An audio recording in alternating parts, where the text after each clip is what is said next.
Greetings, music lovers. Roger Bowie from music.net.nz. And today I'm rapping with Jenny Mitchell, who's on the cusp of releasing her third album? Yes, third album. Tug of War. Tug of War. How are you, Jenny? I'm very well. I'm a bit cold exactly where I am, but I'm on tour. So a Jenny on tour is a happy Jenny. Happy Jenny, yeah, because I thought you'd gone to Australia, and then I saw that you were touring later in July. I thought you might have gone and come back. So you're there now, huh? Yes, we've done our first weekend of shows and we've got 2 more weekends to go. It's just pretty surreal to be back in Australia, to be honest, but very happy to be here. And the audience is good? Yeah, they're great. I think there's a lot going on. It's interesting, everybody's, whether it's rescheduled shows or, all the birthdays that have been cancelled and postponed and weddings and stuff, there's a lot happening. But it's really great to see people are prioritising live music. And I'm on tour with Fanny Lumsden, and her fans are pretty dedicated. So, yeah, it's great to be amongst all that energy. And you're just doing solo? Yes, yeah, just me. I've had some of the band and Fanny come up to join me in the set for a song, but otherwise just me and the guitar. Cool. And you we haven't spoken about this, but you got your new deal with Cooking Vinyl Australia just recently, right? This is our first release, this record, and I've been chatting with them online for over a year now, and we got to meet each other in Melbourne properly in the flesh last week, so that was really cool. How does that happen? Did you, as you said, you've been chatting to them online, but do you apply, or do they approach you, or do you get referred? Because these guys are, it's quite a cool label, Cook Vinyl. Yeah, I did approach them initially, and I had made my album by then, so I was sort of like, this is what we've got, and do you like it, and would you like to come on board? And it was also through Fanny, who I'm touring with. She's also with Cooking Vinyl, so I think she maybe gave them a bit of a tap on the shoulder, which I'm very grateful for. But yeah, they see things the same way that I do, and really allow me to still have complete creative control, which is very important to me. So yeah, I'm happy with how things are going. So tug of war. What's your tug of war, Jenny? What's your tug of war? Well, the song Tug of War is about running into an old flame and deciding, what to do about that, whether to pursue it or not. But when I started writing the songs for the record, I thought it was going to be the song about new love, kind of full stop. I thought that was going to be it. It was going to be a really simple album to explain. And my life just had many, many other plans. So when I had this collection of songs that represented the last couple of years, it looked a lot to me like, a push in that direction and a pull in that direction, and lots of change and decisions and things like that. So Tug of War felt like a fitting title. Yeah, no, well, I get that. I get that and listening to it. So we got onto the record. So tell us about the record. Where, when, how, with whom? How was it produced, and who did you play with? Who's on the songs? Just tell us a little bit about the record. Sure, yeah. So it's produced by Matt Fell, who is based in Tasmania, and I worked with him on my last album, and we had a great time, and I really love collaborating with him. So I knew I wanted to work with him again. But we've been recording and producing these songs since the middle of 2020, really. So there was no point at which I could get over and be in the studio. So it was all done remotely. I would record my demos in my room and at home, and then send them over to Matt, and he would sort of start putting things together. He plays bass predominantly, but he also plays like mandolin and banjo and guitar and different things. So we sort of started building it. Yeah. So we started building it from scratch, and then eventually, once we felt like the direction was in the right direction, we sent it out to all the other players who are from all over the place, and most of it was recorded still in that time where most people were still stuck in their houses. So a lot of the tracks, like the cello and the banjos and guitars, were all actually just recorded at the players' home studios. So it was a very different experience to my last recording, which was just like a bunch of people in the studio creating stuff together. And I was a bit worried that it wouldn't be fun without having that experience, but I actually really enjoyed that. And I feel like we wouldn't have ended up with this album that we've got now if we hadn't have had so much time to kind of go back and forth and really refine things and try different things. Yeah, so the whole technology and the distance thing has created it's almost a new freedom to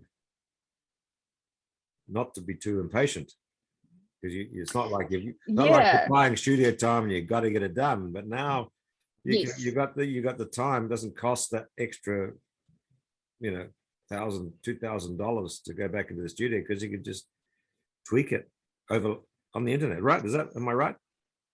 Yeah, absolutely. And I think, there's something to be said as well for those albums that are made in the moment. There can be lots of pros to that as well, like just making the decision and going with what feels good.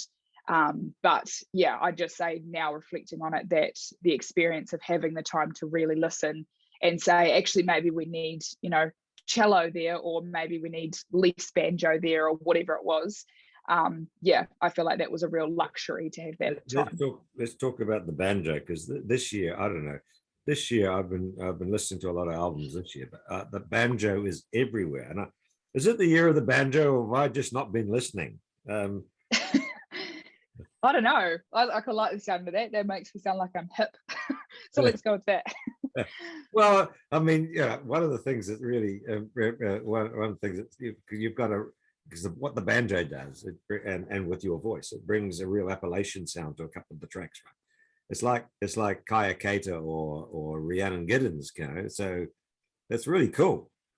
Who plays the banjo? Yeah, and it's Rod McCormick, who's an incredible. He's actually playing a lot of the guitars as well, a lot of the tricky guitar stuff, right, on tracks like Snakes in the Grass, and he's a genius. And like Snakes in the Grass is a good example. That was one that I knew we wanted banjo, but we weren't sure exactly what direction we wanted. So we sort of said to him, you have fun with this and see where it goes. And it's great to have that, trust with your players, because I just knew that he'd do a great job. And what he came out with was something that I could never have come up with myself. So most of the banjos are him, and the banjos really, I guess, it's in almost all the songs. So it's kind of the consistent thread throughout them. Yeah. And I mean, banjo's been around for a long time, but just this year, I guess maybe I'm listening a little bit closer. So who are the Snakes in the Grass? Snakes in the Grass was actually, it's a song about warning my little sisters, actually, about I guess trusting people that maybe I think that they shouldn't. And I was just thinking about how they're 18, so I'm watching them have interest and love interests, and I'm quite opinionated on some of those choices, and I find that quite just an interesting experience as an older sister. And I'm trying to probably give them advice that they don't want to hear. And I was just thinking about how people definitely told me similar things, and just thinking about that kind of the generational thing of a lot of people go through it, of just not wanting to listen and do what everyone says not to do, and follow the boys that they shouldn't, I suppose. It's a song that I wrote thinking about my sisters, and it's kind of like a bit tongue-in-cheek, but it's sort of like a warning, I suppose. It's a warning song. Yeah, well, I was gonna talk about themes, and that's definitely one of them. But I guess we can't talk about the album without getting into trouble. And by that, of course, I mean that magnificent song that we heard last year for the first time in Gore, Trouble Finds a Girl. And it's one of those songs you never get tired of. It's powerful content, powerful delivery, powerful friends. How's that going? It's just such a magnificent song. Thank you. Fanny Lumsden, her voice is in the mix there somewhere, and Kaylee Bell, my dad's voice is on there, and Megan and Nicola, my sisters, are on there as well. And of course, Tammy is the duet partner on that track. And yeah, it's a really interesting process, I think, playing that song, because in the past, my music and my live performance has been, I suppose, like mostly happy content and talking about, you know, my love of travel and my connection with my family and things like that. So it's definitely been a process, sort of getting confident telling the story about what it's about and playing it to people, and knowing that it makes people feel all kinds of different ways. And, you know, after shows, the stories that people tell me sometimes are quite heavy and quite awful, which is very different to, you know, what it's like when you sing songs about your family and people tell you the stories about, you know, them missing their family. So I just feel really lucky to be part of the song, to be honest. And I've had great conversations with heaps of girls, heaps of women, but also heaps of men in the industry, and just like out of the industry, dads and brothers and people. And I think, yeah, I just feel lucky to be part of that somehow. It's a song for the times, in the sense that a lot of this shit is now being uncovered. And yeah. And I remember when we wrote it, I said to Tammy, I think actually there was it was Australia that was in the headlines at the time. It was a record label over here that, you know, all of the awful behavior was being put forward in the headlines. And I remember saying, we need to release this now, like it's so relevant now, we need to release it. But since then, unfortunately, it's always relevant, you know, like there's always stories that are being told, and yeah, it's sad that it's always relevant, but yeah, I feel like it is a song of the times too. And you know, I've listened to all your albums, of course, and in many ways, you know, Jenny Mitchell wears her heart on her sleeve. And you know, we're seeing we get to know you a lot through your music, and we're seeing, you know, not just your growth as a musician, but also your growth as a person, and still quite young, but with a very mature perspective on your own life. And I think I might have said this before, but are you a young person in an old body? Have you been here before? Sometimes I feel very old. So I suppose maybe I am. And in many ways, you know, I've been hearing, I'm hearing departure. Like if you were a bird, you fly away, but yet the nest is still there calling you back to tussock country in a way. And of course there's the family, and two songs with a scarcely concealed tall laconic man as the subject matter. Tell us about that. Yes, absolutely. So the bonus track, which is the last track which you're referring to, is actually just available on physical initially.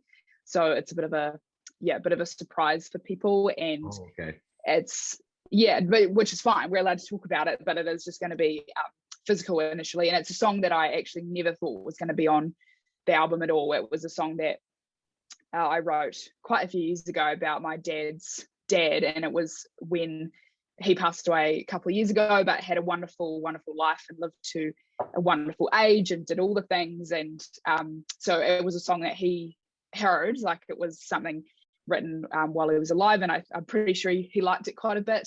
And it's basically about his love of the bush and nature and birds, obviously. And yeah, I had sung it at a show years ago, and then with his passing, I guess we just kind of came back to it and started singing it just for us, like just for our family. And then I just realized that a lot of people have people in their lives that are stoic farmers. And so it became clear that, so I realized that, you know, it is very much our story and the Mitchell story, but it felt like, that it did fit in the record, particularly with the other song that is about the tall man, which is my dad. Well, they're both tall men. But yeah, Love Isn't Words is kind of like Love Isn't Words in the bonus track. The bush and the birds sort of fit together. And Love Isn't Words is about watching dad lose his dad, which is such a, like, it's a really emotional experience when you're old enough to understand what that means, like the gravity of what that means. Yes. And and you kind of, I felt like I soaked up everybody's experience, like my aunties and my uncles and everybody. And so yeah, it was a song about that, and kind of my response to when someone passes away, people often say, oh, I wish I had have said, you know, XYZ more, I wish I had done this more. And my family aren't always, you know, like first to I suppose, you know, tell each other that we love each other. We do, but we're not really out about that kind of thing. But we've all got no doubt. You're Southlanders, you know. We're Southlanders, yes, we are.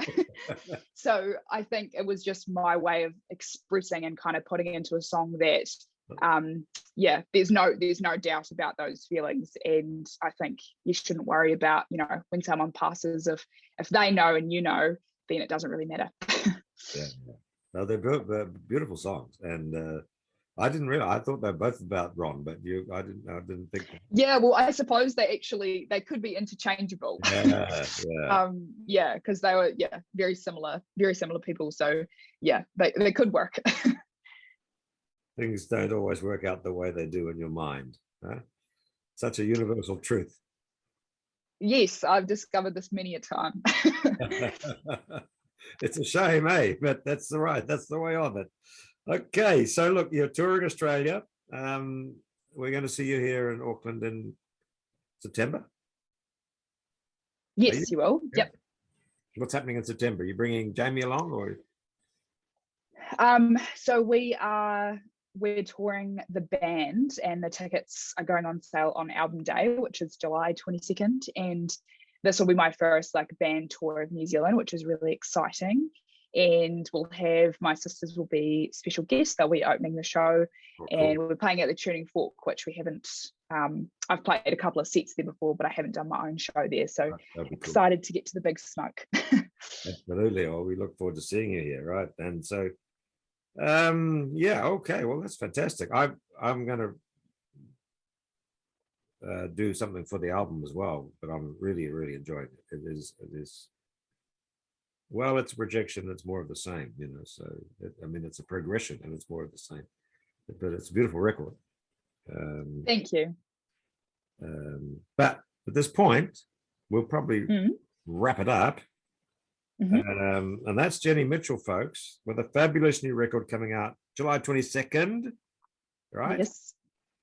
And if you can't wait, there are 3 singles out.